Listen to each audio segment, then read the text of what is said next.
preparei uma palavra hoje de manhã para ofertas. Eu acabei não dando essa palavra. E quando eu comecei a falar sobre ela de manhã, porque de manhã eu fiz a parte da generosidade, algo muito forte bateu no meu coração, do tipo assim, essa não é uma palavra de generosidade, essa é uma palavra de culto.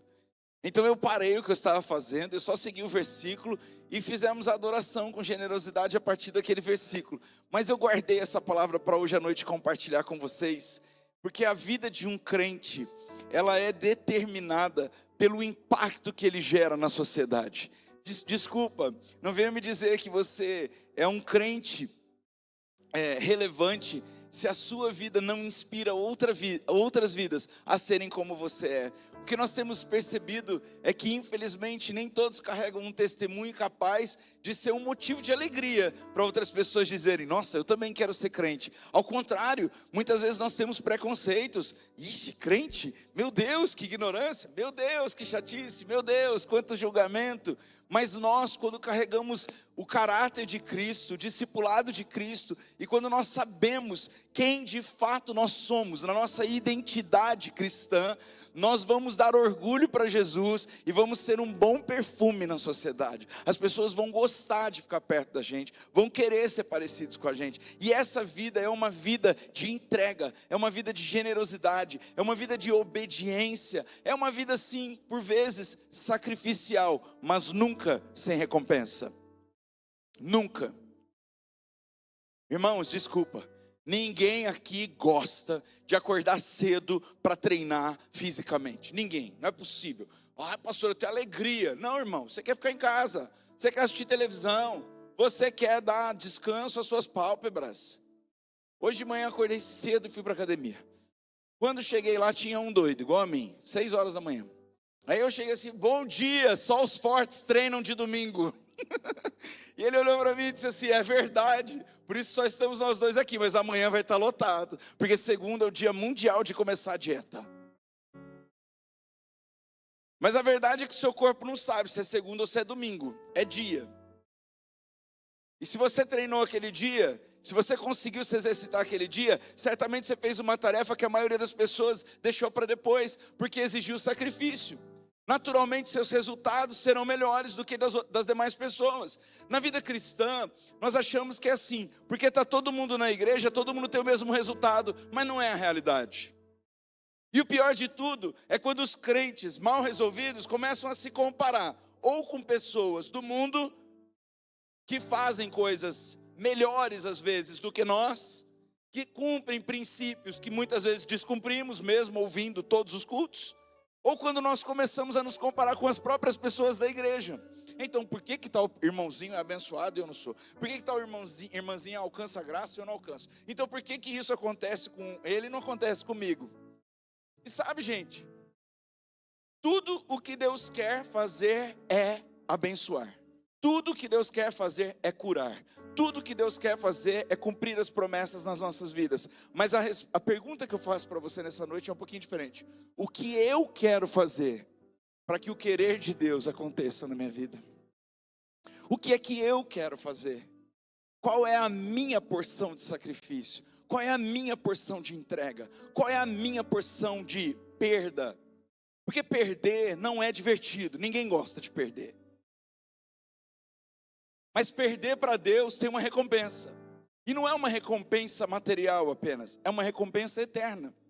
Então hoje, quando eu estava começando a falar sobre essa generosidade, eu falei: eu vou pregar essa palavra hoje à noite. Porque essa palavra tem tudo a ver com um culto de domingo. Algo que a gente precisa se inspirar para viver uma semana completamente diferente da semana que nós vivemos semana passada. Estão comigo? Amém? Então, eu dei o título de Até que esteja pronto, porque nós estamos na série Estamos em Obras. E eu vou falar sobre Neemias. Eu quero falar um pouquinho do contexto do homem que eu vou pregar nessa noite. Neemias, uma pessoa muito importante do governo. Ele era um copeiro do rei, um servo de confiança.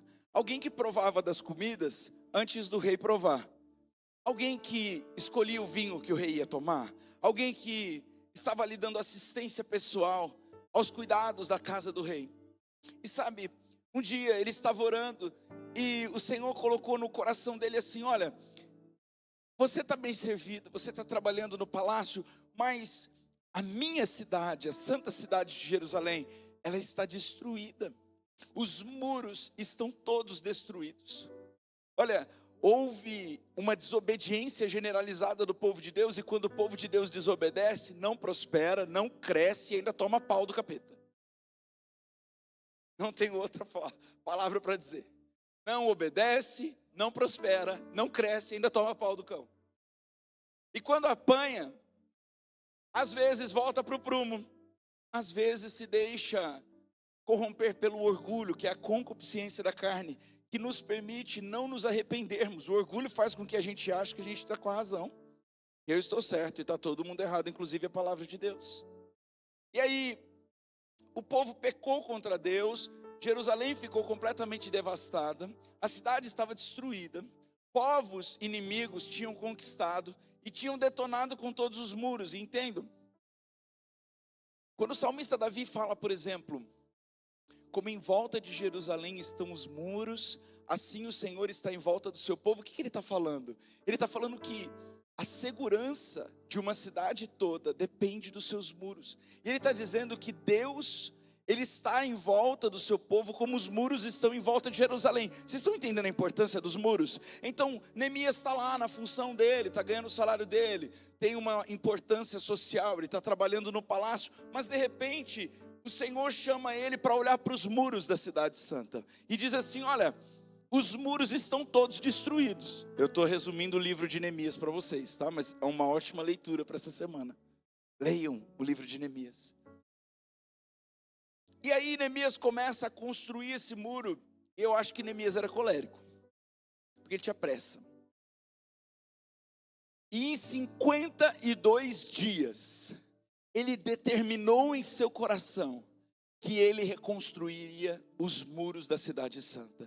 Quem já foi para Jerusalém sabe do que eu estou falando. Não é uma cidade pequena. Não é uma cidade cujos muros são baixos. Não, é uma cidade grande e uma cidade com altos muros. Os muros de Jerusalém têm no mínimo 6 metros, nos lugares mais baixos.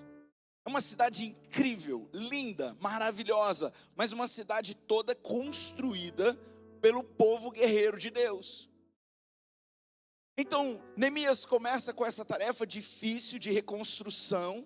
Ele tem uma missão dada por Deus e ele começa obedecendo o princípio da honra.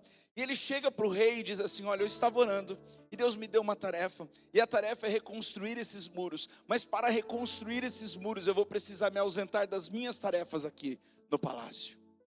E o rei diz assim: tudo bem, pode ir, Neemias, você está abençoado para isso, mas volte, porque eu não quero ficar sem você. De novo, estou contextualizando, mas tudo isso está em Neemias, no livro de Neemias, 1, 2, 3, 4, 5, 6. E ele, Neemias, está indo muito bem na tarefa, comandou o exército para guardar enquanto ele estava construindo, direcionou os construtores, quem faria o quê.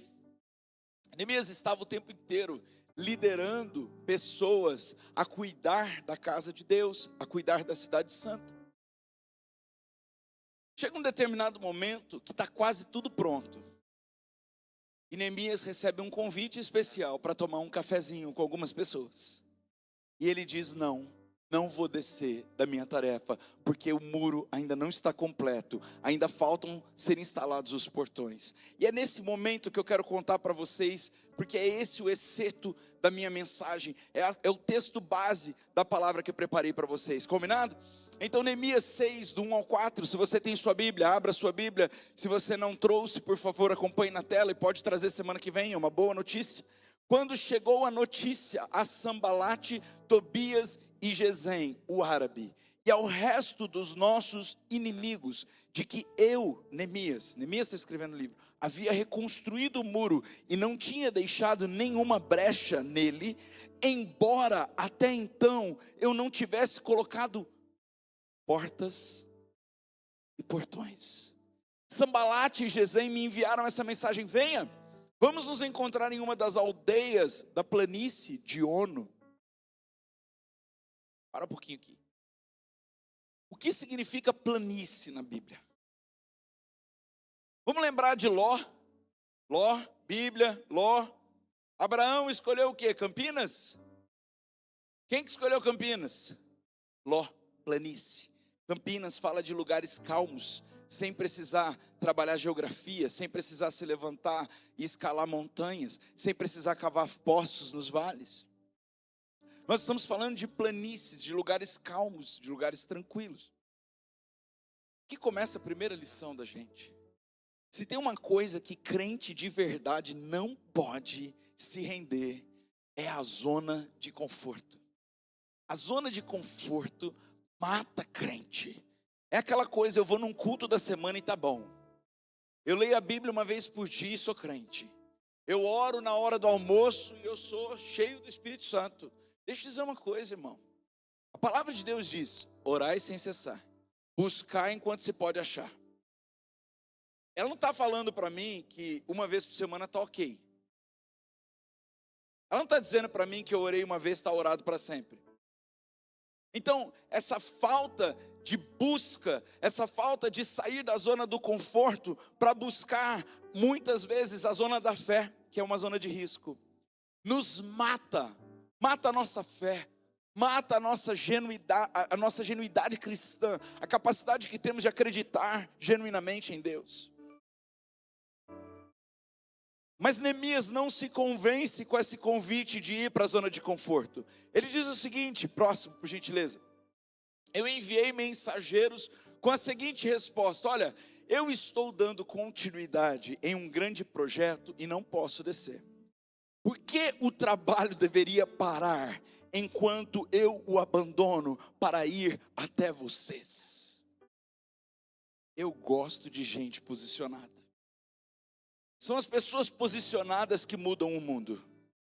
Não são as gelatinas, com todo respeito da gelatina. Não são as pessoas fracas de opinião que mudam uma nação. Não são pessoas que vivem na zona de conforto que estão mudando a vida de alguém. Não são os playboyzinhos comendo sunomono que estão mudando a realidade da África.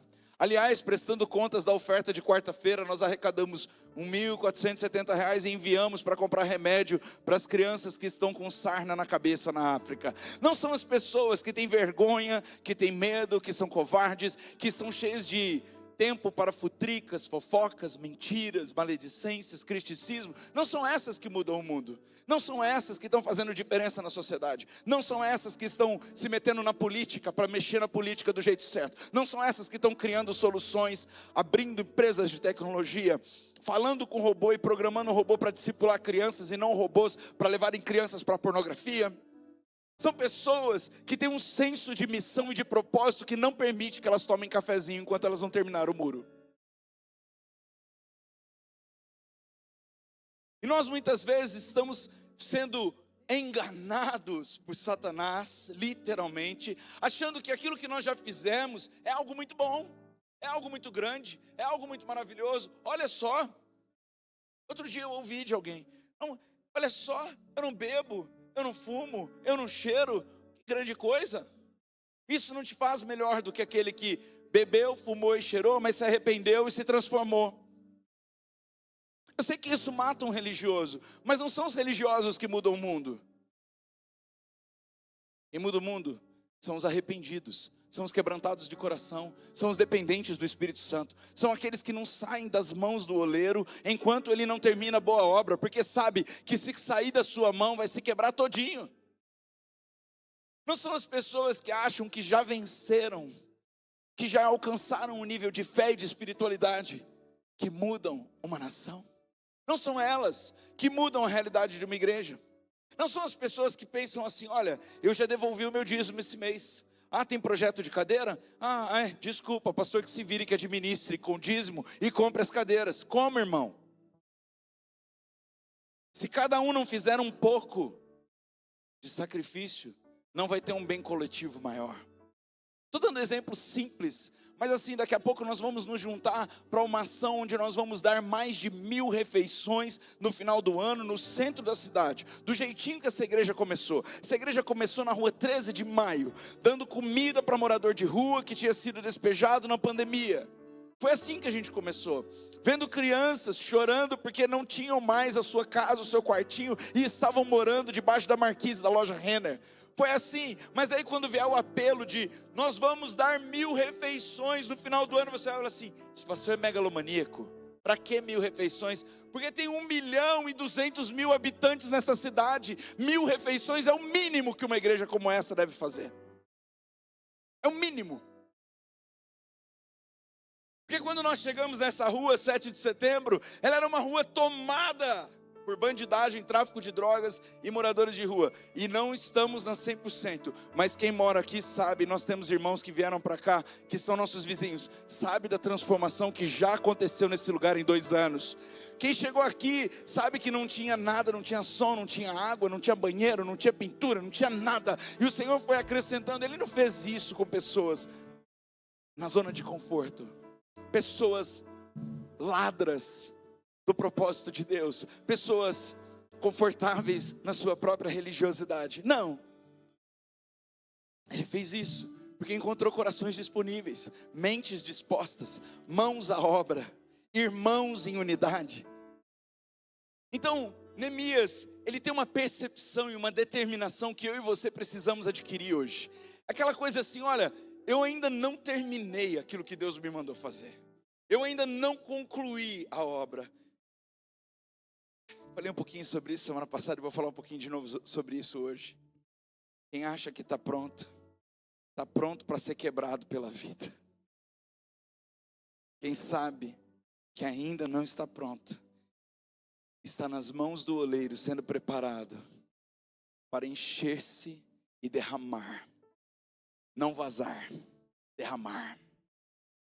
Tem uma diferença muito grande em quem derrama de quem vaza. Quando você está rachado, quando você só tem cacos, você está vazando. Nada que Deus possa depositar sobre você vai se sustentar. Mas quando você está cheio, porque você permanece nas mãos do oleiro, você pode derramar sobre outras vidas. Você pode derramar amor, você pode derramar perdão, você pode derramar graça, você derrama caráter, você derrama exemplo. Quando eles responderam a mensagem, enviaram de volta a mesma mensagem por 4 vezes. Deixa eu dizer uma coisa: o inimigo vai insistir em te colocar na zona de conforto. O inimigo vai insistir em convencer você que aquilo que você já fez já está bom, já é mais do que outras pessoas fizeram.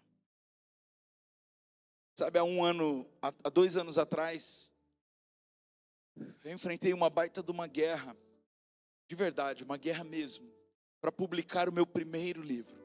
Eu sabia que a primeira coisa que eu tinha que fazer, quando depois de plantar uma igreja, que o Senhor não me deu graça de plantar, eu tinha que deixar um manual, para que as pessoas dessa igreja pudessem, se eu faltasse, me ausentasse, ou precisasse de alguma maneira me mudar de país, enfim, eu sabia que essas pessoas precisavam ter um manual daquilo que o Senhor revelou através da minha vida para eles. Eu sabia disso. E eu escrevi à mão.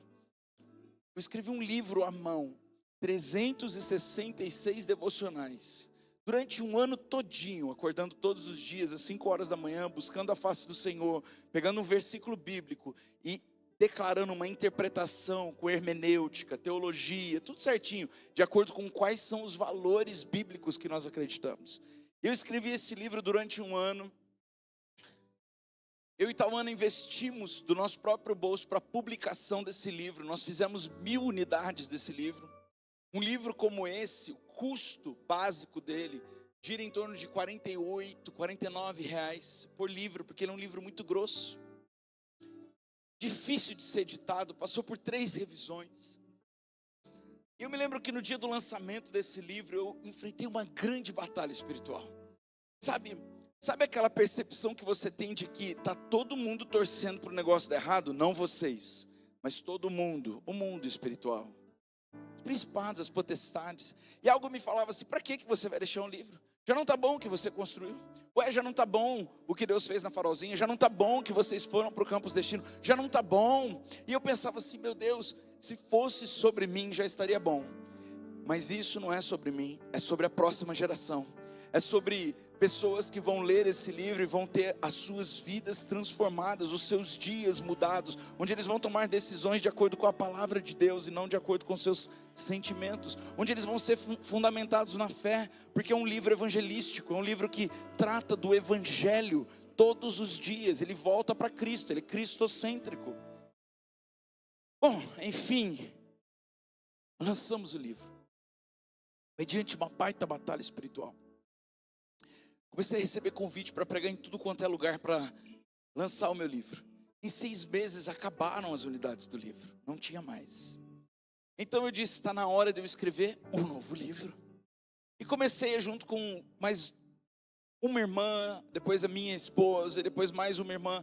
Vamos fazer juntos um livro para que tenha a cara do novo nível da Farol, um nível mais apostólico, um nível onde mais pessoas falam a respeito de Cristo. E nós começamos a escrever, no começo desse ano, um livro. Não, aliás, no meio do ano passado, um livro. Devocional de novo, todo mundo escrevia, cada dia um escrevia, cada dia um escrevia. E colocamos ele para produção há um mês atrás. Vocês não imaginam a guerra que é escrever um livro que vai ajudar as pessoas a tomarem decisões diárias. Vocês não têm ideia. Irmão, sabe quando dá tudo errado? Dá tudo errado. Você manda o arquivo não abre. Você tem que reeditar o arquivo. Aí a editora olha o arquivo, traduz para um editor e ele vê que vem tudo faltando, vem aspas faltando, vem concordância verbal errada. Pense, essa semana a gente enfrentou a batalha final da edição. Eu disse assim, essa guerra a gente vai vencer juntos, mas a gente não vai parar enquanto não terminar. Então de quinta para sexta nós trabalhamos. Eu trabalhei aqui no mutirão pintando a igreja com os irmãos até 1 da manhã. Eu cheguei em casa, a Tawana estava editando o livro. A Dani lá na Alemanha estava editando o livro. A Maiara na casa dela estava editando o livro. Nós nos dividimos e nós editamos o livro inteiro. De quinta à noite até sexta, 1h da tarde. 366 capítulos. Mas talvez alguém diria assim, mas pastor, você já escreveu um livro. Mas aquele livro, por mais que tenha sido uma bênção, ele carrega a unção daquela estação, tem uma unção dessa estação que precisa ser liberada sobre a vida das pessoas. Então nós poderíamos, quanto que nós vamos ganhar com este livro? Uai, nós vamos ganhar perder tempo, nós vamos ganhar perder dinheiro, nós vamos investir nesse livro, e todo o lucro desse livro vai virar um carro para a ONG. Olha que legal, nós vamos ganhar muito dinheiro com esse livro. Não é sobre o dinheiro, é sobre o que ele vai gerar na vida das pessoas. Então hoje de manhã eu recebi um vídeo de um menininho do interior de São Paulo, João, que é autista, lendo o Farol por Dia, que ele lê todos os dias, e a mãe hoje filmou, teve a sensibilidade de filmar e me mandar, e ela mostra João lendo um Farol por Dia, e o Espírito Santo ministrando no coração dele. Bom, se o João, que é um menino de 8 anos, autista, consegue ler um farol por dia e sentir de alguma maneira que Jesus está presente naquelas páginas, será que valeu a pena o sacrifício de escrever um livro e deixar para essa próxima geração? Então por que a gente não começa a fazer coisas mais difíceis, desafiadoras, buscar superar os nossos limites emocionais, e enquanto isso não estiver pronto, a gente não desiste de tentar, porque assim qualquer coisinha pequena, a gente começa a desistir, a gente desiste do devocional, a gente desiste de ir na igreja, a gente desiste de conversar com o irmão difícil, a gente desiste de jejuar, a gente desiste de dizimar. É uma guerra na nossa vida, é só uma guerrinha que vem e a gente começa a desistir, e a primeira coisa que a gente desiste é daquilo que a gente nunca poderia desistir, que é de Deus, da fé, da igreja e da comunhão. Nós desistimos daquilo que, se nós insistirmos, nós vamos vencer uma estação, ganhar relevância espiritual, autoridade, tutano, músculos espirituais. Sabe, o inimigo tem um grande interesse de fazer você parar no quase.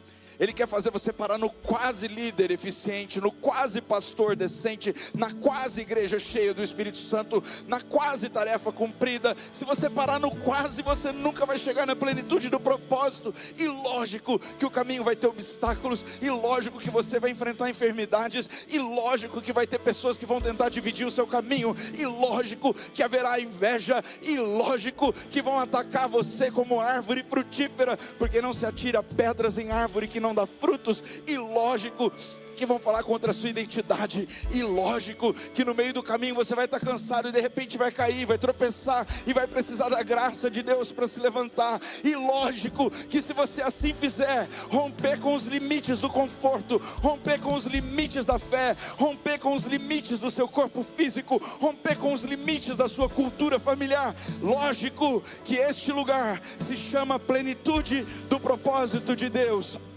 E a obra que Deus começou, Ele vai poder terminar. Eu não vou desistir enquanto eu não ver essa cidade transformada pelo Evangelho de Jesus. Eu não vou desistir enquanto eu não ver essa igreja pegando fogo num culto de domingo à noite. Eu não vou desistir enquanto eu não ver jovens cheios do Espírito Santo ao invés de cheios de mimimi. Eu não vou desistir enquanto eu não ver adolescentes queimando por Jesus ao invés de queimar na pornografia. Eu não vou desistir enquanto eu não ver homens posicionados, sacerdotes, líderes dos seus lares, mas também quebrantados, contritos, servos de Deus, servos da sua esposa. Eu não vou desistir enquanto eu não ver mulheres submissas, ao mesmo tempo que sábias, ao mesmo tempo que empoderadas, ao mesmo tempo que cheias de relevância espiritual. Eu não vou desistir enquanto eu não ver crianças profetizando nessa casa, crianças curando outras crianças, curando outros adultos, porque a palavra de Deus diz: vinde a mim os pequeninos, não os impeçais, porque dos tais é o reino de Deus. Eu não vou desistir enquanto eu ver que existem pessoas cumprindo parcialmente o seu potencial de propósito. Eu não vou desistir de animá-los a ir uma milha a mais. Sabe, Neemias não quis tomar um cafezinho. Mais do que discernir que aquelas pessoas não eram amigas, ele discerniu que aquela não era hora de parar, que ele já tinha avançado muito, mas ele não podia desistir. Você e eu temos um muro para construir.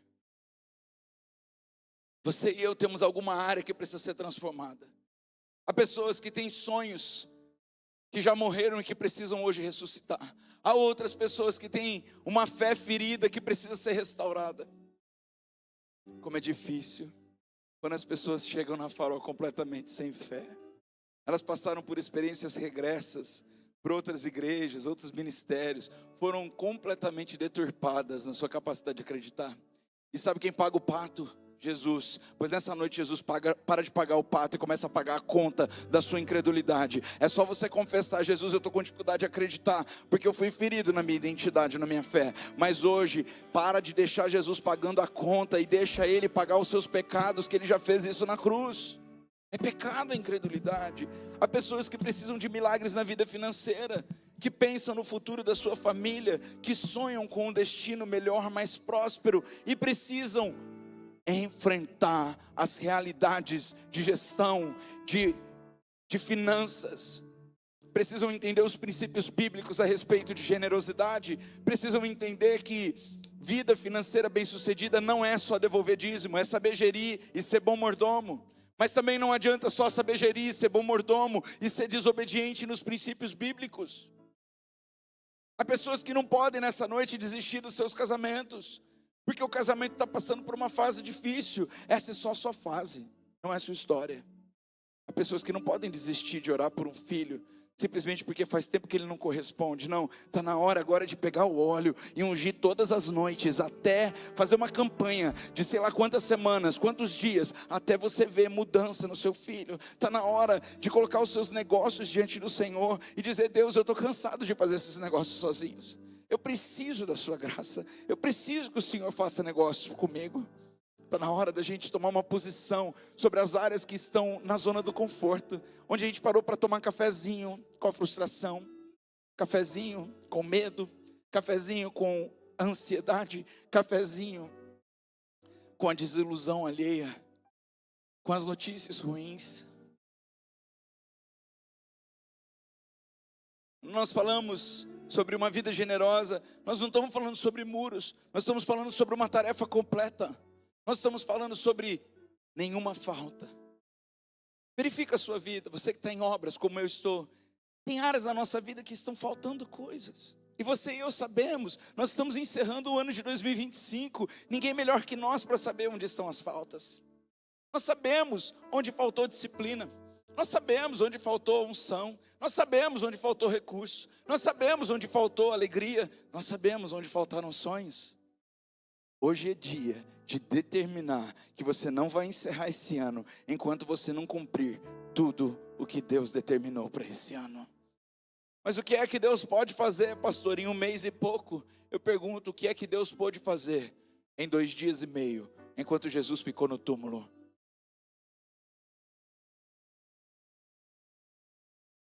Em 2 dias e meio, Deus, através do seu Espírito, visitou o túmulo de Jesus. Quero relembrar vocês que aproximadamente esse mesmo período, Lázaro tinha ficado no túmulo com Jesus vivo. Jesus deu uma ordem a Lázaro e ele voltou à vida. E quem daria a ordem para que Jesus voltasse à vida? E ele, que acaba com qualquer morte, poderia encerrar qualquer ciclo de dor. Eu pergunto para vocês, Farol, existe alguma coisa muito difícil para Deus? Existe algo impossível para o nosso Deus? Existe alguma coisa que Deus não possa trabalhar em 1 mês e meio? Existe algo na nossa vida que precisa ser reconstruído, que Deus tem alguma dificuldade para fazer? Realmente existe algo? Então por que a gente não volta hoje para o lugar da nossa posição espiritual como Neemias e diz assim: eu não vou descer para a zona de conforto enquanto o Senhor não concluir aquilo que Ele precisa concluir na minha vida? As mesmas vozes que tentaram parar Neemias tentam parar a mim e a você todos os dias. Todos os dias. Todos os dias eu e você temos que enfrentar os demônios das vozes. Sabe, irmãos, tem voz que a gente ouve porque a gente quer, porque a gente busca ouvir. Nós deveríamos tomar mais cuidado com as vozes que a gente ouve, com as notícias que a gente acessa, com os portais que a gente segue, com as pessoas que a gente convive. Nós deveríamos filtrar melhor para não ter que lidar com tantos demônios que não tínhamos necessidade nenhuma de lidar.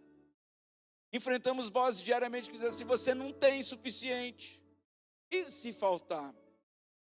A voz da comparação. Por que alguns ganham com tanta facilidade e eu não? A voz do cansaço. Tentei tanto. Deixa eu orar pelos que estão cansados. Você se identifica como cansado nessa noite?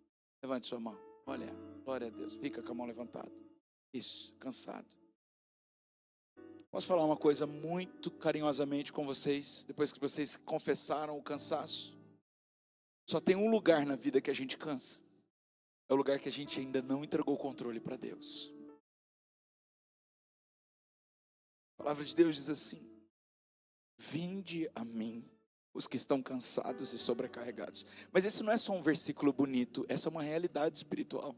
Significa o seguinte, que você pode, diante de Deus, se ajoelhar, dizer assim: Senhor, eu estou tão cansado de orar por isso e não ter resultado.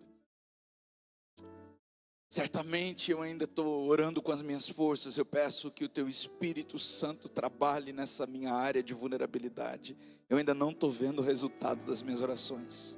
Senhor, faz tanto tempo que eu estou lutando para vencer os meus boletos e eu estou me sentindo sozinho e cansado nessa saga por pagar contas. Deus, eu estou tão cansado de tentar esse relacionamento e esse relacionamento não dar certo. Eu estou cansado, Deus. Por favor, eu venho até o Senhor nessa noite, cansado. Peço que o Senhor troque comigo o fardo. Tua palavra diz que o seu fardo é leve, o seu jugo é suave. Seu jugo é suave, seu fardo é leve. Não é o que eu estou sentindo. Sabe o que a palavra de Deus diz, irmãos? Em Isaías 43 diz assim: olha, vocês vão andar, vão correr e não vão se cansar. Vocês vão voar como águias. Como é isso, pastor? Andar, correr e voar e nunca se cansar. É que tem um segredinho. Os que esperam no Senhor. Enquanto você espera no Senhor, a sua mente para de trabalhar. Você confia no Senhor. Quando você espera no Senhor, você entregou aquele controle, aquela área de vulnerabilidade para Deus, e você diz assim: está nas suas mãos. Eu não vou mais lutar para pegar o controle disso. E todas as vezes que você tentar pegar o controle, você entrega de volta. Porque eita povo, bom de pegar o controle somos nós. Nós queremos achar que damos conta. Nós damos conta de tudo. Nós vamos trabalhar, nos esforçar e pagar os boletos. Mas você trabalha, se esforça e não consegue pagar todos os boletos. Nós vamos enfrentar os problemas de relacionamento com princípios de saúde emocional. E aí você aplica toda a psicologia possível e ainda assim os relacionamentos estão destruídos. E você vai dizer assim: como eu vou restaurar relacionamento se não for pelo temor e pelo amor do Senhor? Nós nos cansamos de lutar contra o pecado, porque nós estamos lutando contra o pecado sozinhos. É como se nós fôssemos vencer a nossa própria natureza concupiscente, corrupta, quando nós deveríamos simplesmente entregar o controle dela para o Senhor e dizer assim: eu não dou conta de mim mesmo, Pai, me ajude a não pecar contra Ti. Me ensina a não te desagradar, me ensina a depender do Teu Espírito, me ensina a fugir das tentações, me ensina, abre caminhos novos para mim. Sabe, irmãos, um dia eu cheguei para Deus e disse assim: Deus, eu realmente não sei como viver a rejeição sem chateação. E eu sei que o Senhor está me chamando para o ministério, e no ministério nós seremos rejeitados. Basta você se levantar como líder e as pessoas vão te odiar. Elas vão te odiar. Você é chefe, você é patrão, você é gerente de setor, as pessoas vão te odiar. Porque as pessoas têm muito problema com a autoridade, elas têm muita dificuldade de se sujeitar à autoridade, elas têm muita dificuldade de receber ordens, porque elas foram feridas na autoridade, elas foram feridas na paternidade. Então elas têm dificuldade de entender que aquilo é amor, que aquilo é direção, que aquilo é cuidado. Eu disse: Deus, eu não posso entrar no ministério com essa dor. Eu não posso achar que todas as vezes que eu for rejeitado, eu estou sendo perseguido pelas pessoas. Mas eu vou entender que todas as vezes que eu for rejeitado, eu estou sendo abraçado pelo seu amor incondicional. Eu fui sinceramente diante de Deus. E aí começamos a igreja. Eu sabia que eu tinha essa limitação. E nós começamos a igreja. E nas primeiras situações de rejeição, o meu eu interior veio à tona, aquela carnalidade, e aquela coisa assim: meu Deus, é contra mim, as pessoas me odeiam, elas não gostam do meu jeito, né? E aí eu fui para Deus de novo e disse assim: eu já entreguei essa área de controle para o Senhor, eu preciso trazer de novo para o seu altar. É o seguinte, Deus, eu sinto que quando as pessoas me rejeitam, o Senhor está me rejeitando, então me perdoa por isso, e por favor, vem trabalhar no meu emocional, vem tornar o meu coração blindado, um coração capaz de enfrentar a rejeição sem se sentir rejeitado, entendendo que a rejeição dos homens muitas vezes é a aceitação de Deus. Entender que não concordar com o erro vai fazer com que pessoas saiam do meu caminho. E está tudo bem, cada um escolhe a sua vida. Eu não posso escolher por ninguém.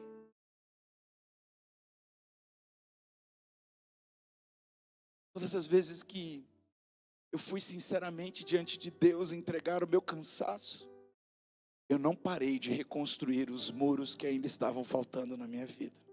Mas todas as vezes que nós desistimos, porque nós ouvimos algo que nos convence e nos diz: vem cá tomar um cafezinho comigo, vem cá. Vou pegar pesado aqui. Sabe com quem que a gente é convidado a tomar cafezinho muitas vezes? Com a tentação. A gente é convidado a tomar um cafezinho com quem a gente nunca deveria sentar, que é com a voz do inimigo que relativiza princípios de Deus. A gente é convidado a tomar cafezinho com a nossa cultura familiar. E parece que está certo, só porque é familiar, então está certo, mas a gente esquece de confrontar com a palavra de Deus que diz assim: não faça isso. As vozes tentaram parar Neemias. Está cansado. Está distraído. Está vivendo uma vida sem propósito. Sabe por quê? Porque você está na dúvida: será que Deus ainda tem algum plano na minha vida? Vou perguntar uma coisa para você. Até quando você vai viver duvidando do plano que Deus tem para a sua vida? Hoje de manhã eu orei por uma garota que veio se reconciliar com Jesus. E algum tempo atrás eu acompanhei a gravidez da mãe dela. E sabe o que eu vi? Eu vi uma mãe desesperada, porque tinha cometido um erro, tinha engravidado. e achava que, em primeiro lugar, Deus jamais aceitaria aquela criança. Em segundo lugar, como que as pessoas iriam vê-la? Eu me lembro que na época houve um aconselhamento muito diretivo, do tipo: Deus é o único capaz de gerar uma criança no ventre. Não existem erros, existem propósitos. Até os nossos erros, Deus transforma em propósitos, quando nós estamos na vontade dEle. E graças a Deus aquela mãe cuidou bem, nutriu bem e tudo mais. E foram passando os anos, e essa garotinha foi crescendo na presença do Senhor. E hoje ela se reconciliou com Jesus aqui na Farol. E quando eu olhei para ela, me lembrei do momento em que a mãe dela vivia o maior dilema da vida dela. Que erro eu fui cometer? Eu vim te dizer, meu irmão e minha irmã, que se a voz do desânimo, do cansaço, da falta de acreditar num propósito maior tocou a sua vida, eu quero te lembrar de Salmo 139:16, que diz assim: no ventre da sua mãe eu te formei, quando você ainda era uma massa informe, eu designei todos os dias da sua vida.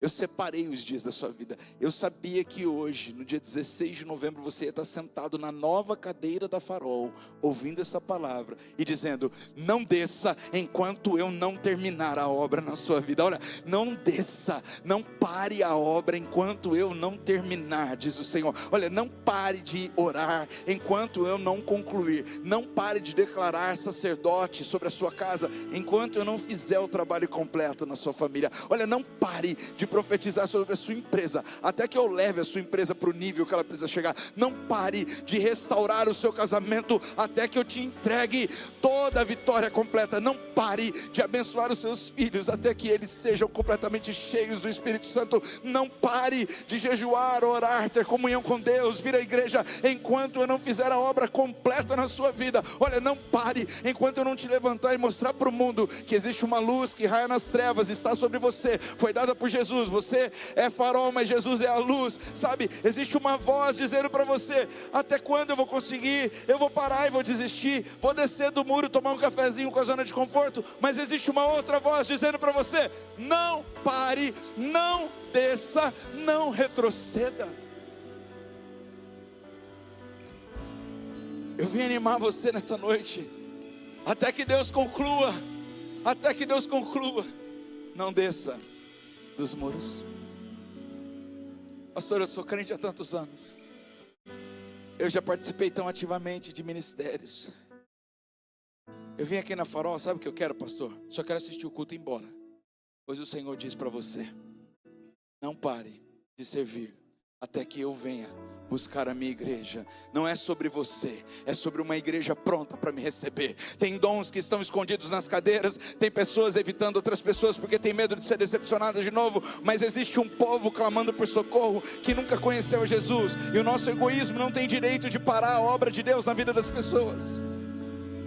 Ou vocês acham, irmãos, com todo respeito, que é super divertido pagar o preço do mercado de trabalho e fazer a obra de Deus voluntariamente, como eu e minha esposa e minha família fazemos? Ou vocês acham que eu não me privo também de horas com a minha família, que eu gostaria de curtir a minha casa, os meus filhos, a piscina do clube? Ou vocês acham que eu também muitas vezes não sinto que ficar aqui até 1h da manhã não vale a pena, porque enquanto tenho irmãos que poderiam estar ajudando, ficam assistindo Netflix e fogem da raia? Ou vocês também não acham que quando falta recurso, e eu e minha esposa nos disponibilizamos, chamamos irmãos que estão à frente da obra e dizemos assim: vamos chegar junto e vamos cobrir, por causa da decepção que muitos têm com finanças em outras igrejas, e quem paga o pato muitas vezes somos nós, que estamos pregando o evangelho puro, que prestamos conta todos os meses, que uma vez por ano fazemos um raio-x da igreja? Ou vocês acham que é fácil? Tudo isso é tranquilo? Não, irmãos, é difícil. Mas quando eu olho para mim, eu vejo a minha dor. Quando eu olho para Cristo, eu vejo a dor do mundo, e a dor do mundo é maior do que a minha dor. Eu não tenho direito de reclamar a minha dor quando eu estou sendo pago com moeda do céu, quando meus filhos andam em saúde plena, quando eu tenho uma esposa virtuosa e fiel, quando eu tenho uma família de fé que não para de crescer, quando eu tenho cuidados que ninguém tem, e eu tenho, porque Deus tem cuidado dos detalhes. Sabe, irmãos, às vezes a gente acha que Deus está devendo para a gente porque a nossa dor é grande para cumprir o propósito, mas Deus nunca fica devendo para quem cumpre propósito. Então sai da zona de conforto nessa noite, para de descer e fugir da raia, quando Deus está te chamando para fazer a diferença. Não posso descer.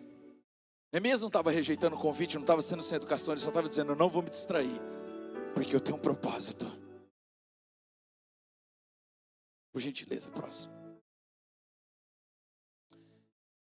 Essa vida generosa de olhar e cuidar do propósito de Deus e da vontade de Deus, enquanto nós ainda estamos em obras, nos leva a entender que, enquanto estamos fazendo isso, Deus está curando as nossas inseguranças. Que enquanto nós estamos dando passos de fé, Deus está ordenando os nossos caminhos. Que enquanto eu estou colocando fé na prática, fé na prática, fé na prática.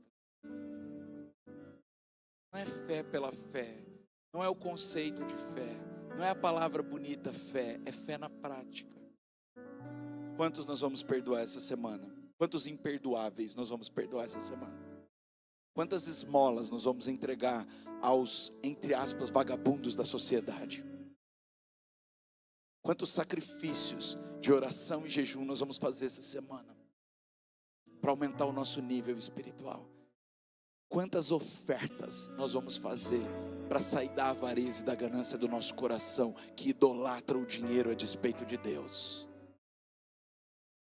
Quantas vidas nós vamos falar de Jesus sem nenhum medo e sem nenhuma vergonha? Quantos convites nós vamos fazer?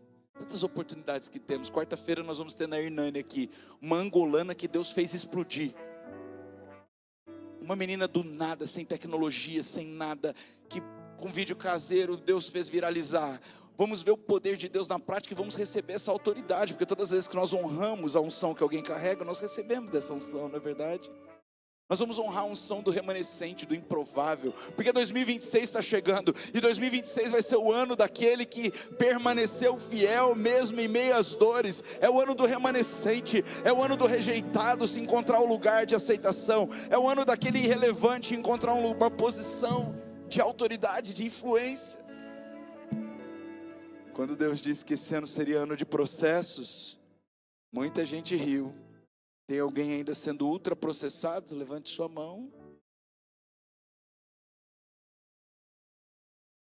Quem estava aqui no culto da virada do ano passado ouviu que seria um ano difícil, cheio de processos, mas que os processos aperfeiçoariam o nosso caráter e nos tornariam aptos a um novo nível de influência e relevância. Nós nem sabíamos que 2026 estava à porta, e será o ano da Farol, será o ano de quem for fiel a Deus, remanescente, pessoas que nunca se conformaram com o erro, que sempre foram o patinho feio, que escolheram permanecer feios, mas nunca desagradaram a quem o criou, nunca fugiram da raia do seu propósito. Esse é o ano dos remanescentes. Enquanto nós estamos sendo processados, estamos em obras, Deus traz o alinhamento que a gente precisa para, em primeiro lugar, honrá-lo. Tem uma coisa que a nossa sociedade parou de valorizar e que eu quero falar nessa noite: honra. Nós paramos de valorizar honra. Está muito errado isso. Sabe por quê? Porque a honra, apesar de parecer abstrata, ela libera novos níveis de autoridade para nós. Sabe, eu não estou falando de honra de baixo para cima, não. Eu estou falando de honra transversal. Eu estou falando de tratar o meu irmão de modo superior a mim mesmo. Tratar o outro melhor do que eu gostaria de ser tratado. Honrar não é uma relação de subserviência, não é uma relação de sujeição. Honrar é uma relação de generosidade para com o outro. É entender que o outro tem um valor que eu não tenho. Ele é diferente, ela é diferente. Quando um cônjuge honra o seu cônjuge, um casamento está ajustado. Quando os pais honram os filhos, a relação pai-filho está ajustada. Quando os filhos honram os pais, a relação filho-pai está ajustada. Quando os crentes honram uns aos outros, eles não apenas honram a Deus, mas eles honram o corpo de Cristo. E isso libera porções sobrenaturais do céu. Mas quando a desonra entra em operação, a maldição se estabelece. A bênção tem a ver com honra. A bênção tem a ver com a declaração generosa sobre a vida do outro, com um elogio sincero. É um trabalho invisível que Deus faz tornar real. Enquanto Neemias estava honrando a ordem de Deus de reconstruir o muro, Deus estava guardando a posição de palácio de Neemias. Enquanto Neemias estava dando ordens para os soldados, ele tinha antes recebido e honrado as ordens que Deus tinha dado a ele.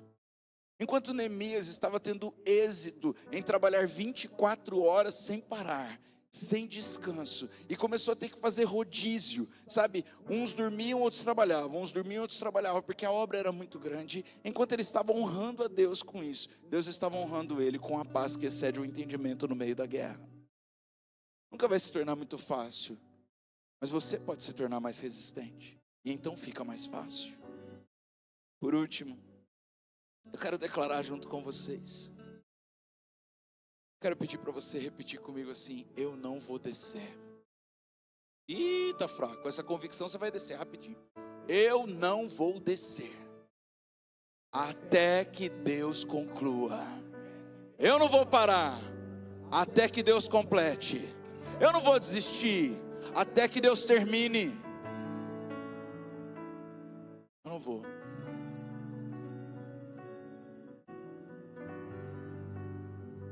Hoje nós precisamos reconstruir algo.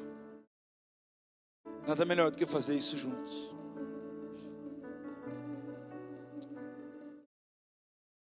Excesso de passado nos gera depressão. Vocês já ouviram falar isso? Excesso de futuro pode nos gerar ansiedade. Vocês também já ouviram falar isso? Mas eu nunca ouvi falar que excesso de fé e confiança em Deus gera alguma coisa ruim naqueles que assim fazem. Eu nunca ouvi falar de pessoas que se excederam em servir a Deus e não foram recompensadas por Ele. Eu nunca ouvi falar de pessoas que entregaram completamente sua vida para Jesus e não foram aqui na terra recompensadas por Ele. Sabe? Eu tinha uma tia-avó não crente.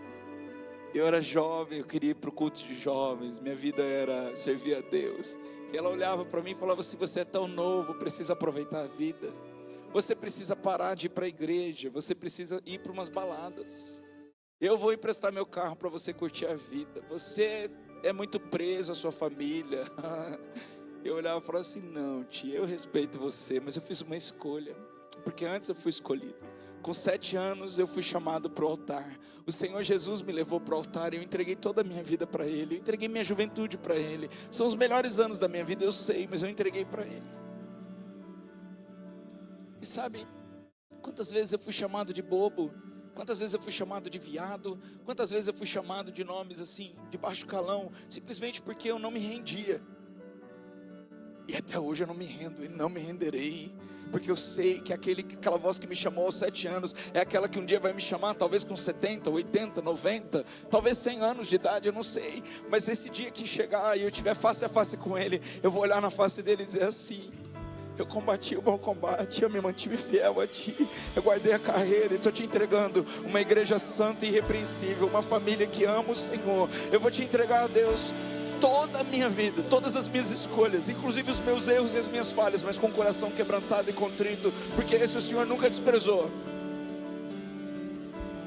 Eu lembro que até dentro da igreja tinha alguns amigos, sabe? Os amigos da pá virada de dentro da igreja? Tinha. Ou você tinha. Mas você é besta, você só quer saber de estudar. Você vai ganhar com isso, está na hora de você arrumar uma namorada. 16 anos, gente, não é hora de namorar, com todo respeito. É hora de estudar, é hora de trabalhar, é hora de se preparar. É o que a Bíblia diz. A Bíblia diz que quando a gente está solteiro, a gente trabalha para construir uma casa para então casar. E aí a gente casa cedo, muitas vezes, errado. Precisa lidar com as consequências disso. Precisa da ajuda, da graça de Deus. Eu sei que cada história é uma história. Meus avós casaram cedo e ficaram casados a vida inteira. Mas eu vou lá dizer para vocês, muitas vezes a nossa geração está procurando em relacionamentos aquilo que só se encontra em Deus. Eu tinha consciência disso muito novo, que ninguém ia poder satisfazer as minhas carências, que as minhas carências estavam depositadas em Deus. Ele poderia suprir as minhas necessidades. E quantas vezes esses colegas, até mesmo da igreja, olhavam para mim, zombavam de mim e tudo mais. E não era fácil lidar com a rejeição, mas fui aprendendo. Sabe, hoje eu olho para a minha vida e olho para a vida deles. E está um pouquinho diferente. Não menosprezando, irmãos. Mas as escolhas que nós fazemos, enquanto nós estamos no pé da cajarana com o Senhor Jesus, podem ser escolhas difíceis, mas são as melhores escolhas. Sabe, os nãos que a gente dá, mesmo quando a nossa carne quer dizer sim, podem doer tudo, podem custar tudo para nós, mas não vão custar o nosso futuro. O nosso futuro vai ser certo, cheio de esperança e paz. Quem gosta de fazer escolhas fáceis, não se parece com Deus, se parece com aquele que desceu do céu, perdeu sua posição de anjo de luz e se tornou o diabo luz.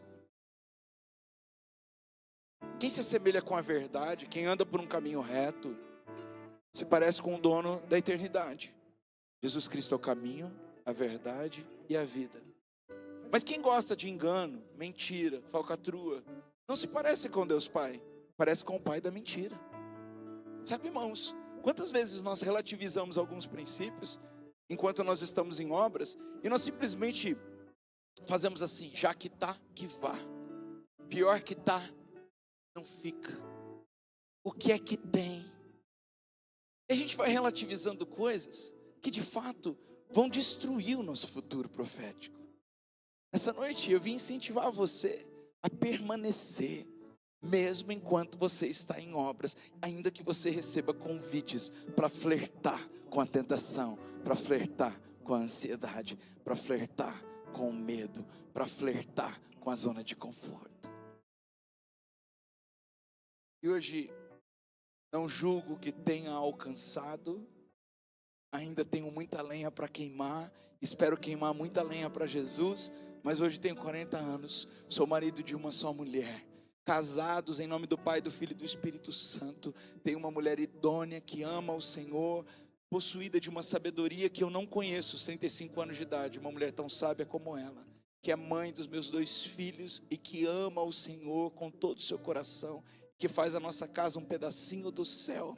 Minha casa é um pedaço do céu. A hora que eu acordo de manhã tem a presença de Deus, tem louvores, tem orações. Eu amo minha família, o presente que Deus me deu de maior valor. Mas eu também amo a comunidade de fé que Ele tem me confiado. Pessoas que hoje eu não consigo mais nem decorar o nome. Hoje de manhã eu confundi um monte de nome. Chamei Tony de Rony, chamei Renan de Mateus. Perdão, irmãos. Está perdendo do meu controle, está fugindo da minha alçada, mas eu entendo que é a confiança de Deus, para o testemunho da verdade que nós temos carregado, para o testemunho do Evangelho que você e eu precisamos carregar durante a semana também, não só nos cultos. Sentar no banco da igreja não faz ninguém crente, mas se levantar posicionado para mudar o mundo faz você de fato a diferença que nós queremos ver. E sabe, todas as vezes que eu olho as minhas escolhas e eu vejo assim, minha vida não tem facilidades, tem muitas dificuldades, tem desafios, mas quando eu consigo vencer esses desafios, simplesmente ajoelhando no chão e orando, eu me sinto vencedor, porque há muitas pessoas que fazem e não conseguem vencer. Eu basta ajoelhar e o Senhor começa a responder, porque aqueles que têm aliança com Deus são conhecidos dele. A palavra de Deus diz que Ele ama quem o ama, e Ele tem aliança com quem o teme, e Ele faz a gente conhecer os seus segredos quando a gente tem aliança com Ele. E colocando numa balança os meus colegas que não se arrependeram e continuaram na vida que quiseram, que fizeram as escolhas de zona de conforto, que flertaram com a pornografia, que flertaram com a prostituição e a promiscuidade, não conseguiram constituir família, muitos nem filhos têm, não tiveram a honra e o privilégio de viver experiências incríveis que eu já vivi. Sabe por quê, irmãos? Porque não descer do muro enquanto não está pronto é sinal de que você está pronto para subir para um novo nível de autoridade que só Deus pode te levar. Porque não abrir mão dos princípios e dos valores enquanto você está sendo tentado a jogar tudo para cima, a jogar a toalha, é dizer para Deus: estou pronto para o seu novo nível de confiança em mim, pode confiar, eu vou ser fiel a ti até a morte. Sabe, porque enquanto nós estamos carregando as sementes, chorando e regando-as com as nossas lágrimas, O Senhor está dizendo assim: estou preparando colheita de alegria para você. E ela não vem só no Natal com peru, não. Ela não vem só no Ano Novo, no culto da virada, não. Ela é uma vida com propósitos. Ela é uma vida de obediência. Ela é uma vida de relevância. Ela é uma vida de paz. É uma vida de tranquilidade de alma, de espírito. É poder dormir em paz e em paz ser guiado. É ter suas veredas endireitadas. É bonito o que eu estou falando, mas é mais do que bonito, é a realidade de quem vive a vontade de Deus.